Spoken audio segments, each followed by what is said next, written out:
Channel को subscribe करें, video को लाइक करें, बेल आइकन को प्रेस करना मत भूलिएगा ताकि हमारी आने वाली लेटेस्ट वीडियो का नोटिफिकेशन आपको मिलता रहे। जज़ाकुमुल्लाह। बिस्मिल्लाहिर्रहमानिर्रहीम। अस्सलामु अलैकुम नाज़रीन, आज मैं आपको सुरैया सितारा वाली हदीस के मुतालिक कुछ बताना चाहता हूँ। सुरैया सितारा से मुतालिक ज़्यादातर मालूमात मैंने मुफ्ती मुनीर अखवन साहिब के बयान से इस्तिदलाल की हैं। नाज़रीन, मुस्नद अहमद की हसन हदीस में है, इस तुर्के ताद्दुद की और शवाहिद की वजह से दर्जा सही को पहुंच जाती है। हदीस सही हदीस का दर्जा पा गई है जिसे कोई चैलेंज नहीं कर सकता। नबी करीम सल्लल्लाहु अलैहि वसल्लम इसमें फरमाते हैं कि जब सुरैया सितारा तुलू होता है तो रूए जमीन पर कहीं भी किसी कौम के अंदर फैली हुई होती है, अल्लाह ताला इस वबा को खत्म कर देते हैं या इसका असर तोड़ देते हैं, यानी इसमें तखफीफ आनी शुरू हो जाती है। तो इस हदीस की रूह से ये इम्कान है कि खुशखबरी आएगी। और कुरान पाक में सूरत फलक की आयत मिन शर्रि गासिकिन इदा वक़ब में ये बात जिक्र की गई है कि गासिक के शर से पनाह मांगता हूँ कि जब वो डूब जाए।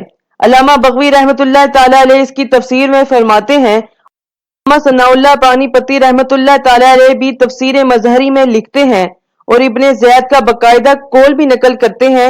इब्ने ज़ैद रहमतुल्लाह ताला अलैह ने गासिक से मुराद सुरैया सितारा लिया है और फरमाते हैं कि इसका मतलब ये है कि पनाह मांगता हूँ छुपने वाले के शर से जब वो डूब जाए। इससे मुराद सुरैया सितारा है, क्योंकि सुरैया सितारा जब डूबता है यानी गुरूब होता है तो वबाएं फैलती हैं और वो इंसानों, जानवरों और फलों को पकड़ती हैं, और जब वो तुलू होता है तो बीमारियां, वबाएं खत्म होती हैं। फल्कियात ने सुरैया सितारा के गुरूब की जो डेट बताई है वो नवंबर के दरमियानी अशरा है, यानी इससे बीमारियां फैलती हैं। और तुलू की जो डेट बताई है वो 12 मई है। तो अब टेक्निकली भी देखें तो ये कोरोना वायरस जो है ये नवंबर के मिड में ही स्टार्ट हुई है। चाइना पहले छुपाता रहा, लेकिन जब वो कंट्रोल नहीं हुआ तो 15 दिसंबर को उनको डिक्लेयर करना पड़ा, लेकिन गुरूब का स्टार्ट नवंबर के स्टार्ट में ही हुआ। अब माहिरीन ने तुलू की डेट 12 मई दी है और मुफस्सिरीन फरमाते हैं कि तुलू के वक़्त में बीमारियां खत्म होती हैं।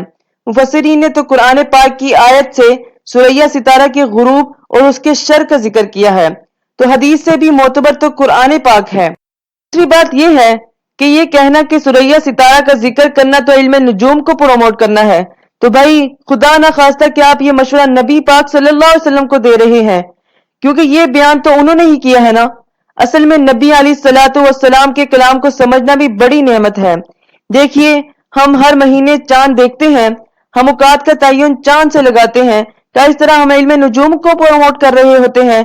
ऐसे तो हम खुदा ना खास्ता चांद परस्त हो गए। सल्लल्लाहु अलैहि वसल्लम ने फरमाया, रमजान का चांद देखकर रोजा रखो। तो क्या जब हम चांद देखकर रोजा रखते हैं क्या हम चांद पर यकीन कर रहे होते हैं क्योंकि चांद देखकर हम पे रोजा वाजिब हो गया? या चांद देखकर हम ईद मना लेते हैं तो क्या चांद का असर हम पर इतना हो गया कि रोजे वाजिब हो रहे हैं, ईदें वाजिब हो रही हैं या कुर्बानियां वाजिब हो रही हैं? और इसी तरह तुलुए शम्स या गुरूबे शम्स यानी सूरज के असर से नमाजों के टाइम मुकर्रर हो रहे हैं। कभी नमाजें मना हो रही हैं कि जवाल का वक्त है, तो क्या कहेंगे कि सूरज परस्त या खुदा ना खास्ता चांद परस्त हो गए? नहीं नहीं, असल बात यह है कि ये अलामतें हैं। ये सूरज का निकलना अलामत है इस बात की कि फलां नमाज का वक्त हो गया या वक्त खत्म हो गया। इसी तरह चांद का निकलना अलामत है इस बात की कि रमजान स्टार्ट हो गया। ये रमजान वाजिब तो अल्लाह के हुक्म से हुआ ना, यानी नबी अलैहिस्सलाम का ये कहना कि चांद देख कर रोजा रखो, तो चांद इस बात की अलामत बना है कि रमजान स्टार्ट हो गया। रमजान तुम पर चांद की वजह से वाजिब नहीं हुआ, अल्लाह के हुक्म से वाजिब हुआ। ऐसे ही रमजान के अलावा महीनों का तयन भी चांद देखकर ही करते हैं। सब है कि चांद और सूरज अल्लाह की निशानियां हैं।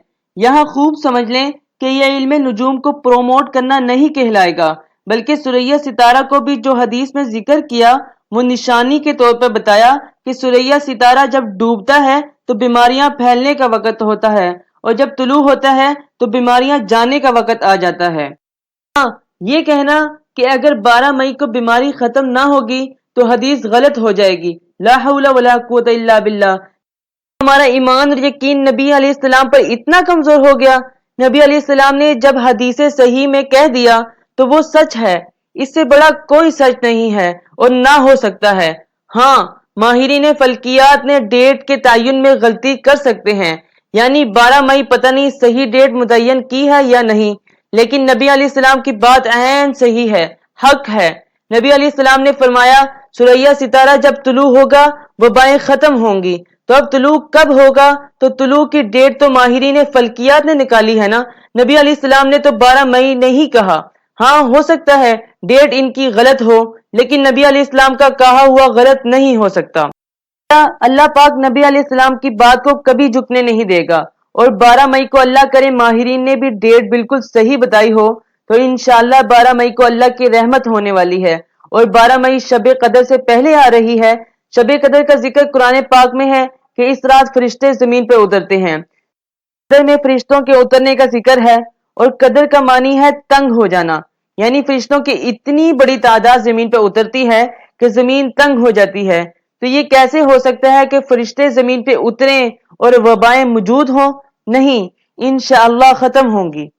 ناظرین اکرام، ثریا ستارہ کے طلوع ہونے پر خوشخبری میرے نبی نے دی ہے، اور پھر رمضان کی رحمتیں برکتیں کیسے وبا کو رہنے دیں گی؟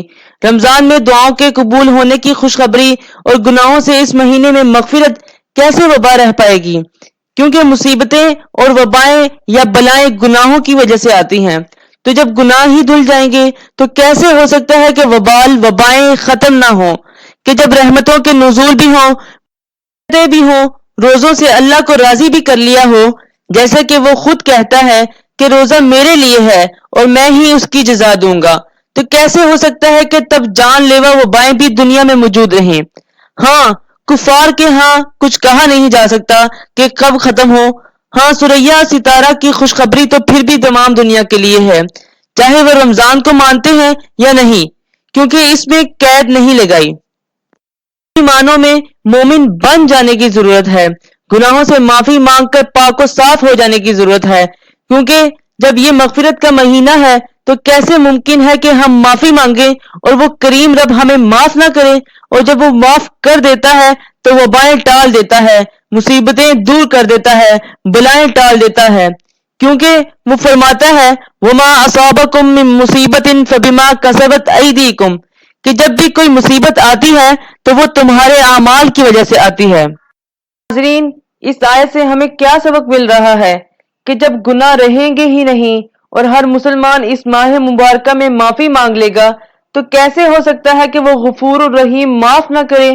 وہ تو اپنے بندوں سے 70 ماؤں سے بھی زیادہ پیار کرتا ہے، وہ ضرور معاف کر دے گا۔ تو جب معافی بھی ہو گئی، گناہ بھی دھل گئے، تو کیسے ممکن ہے کہ کرونا وبا ختم نہ ہو؟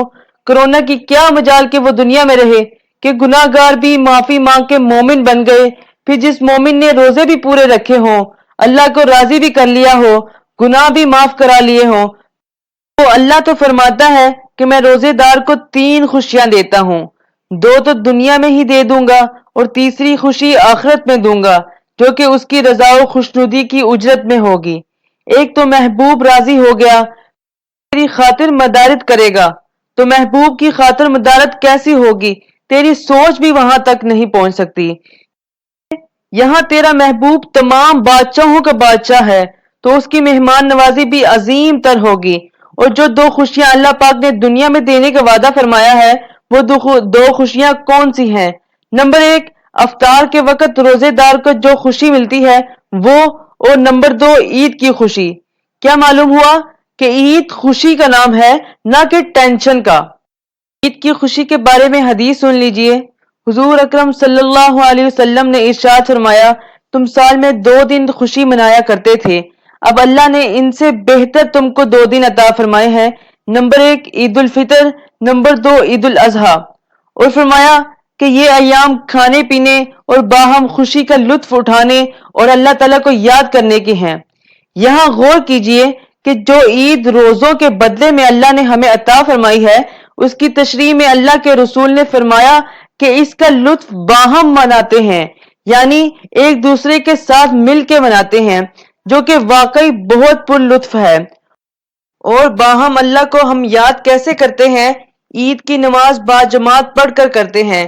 تو انشاءاللہ اللہ کے وعدے کے مطابق یہ عید جو کہ اس نے ہمیں تحفے میں دی ہے، کورونا سے نجات پا کے منائیں گے انشاءاللہ وما علینا الا البلاغ. Please like the video, share the video and subscribe our channel.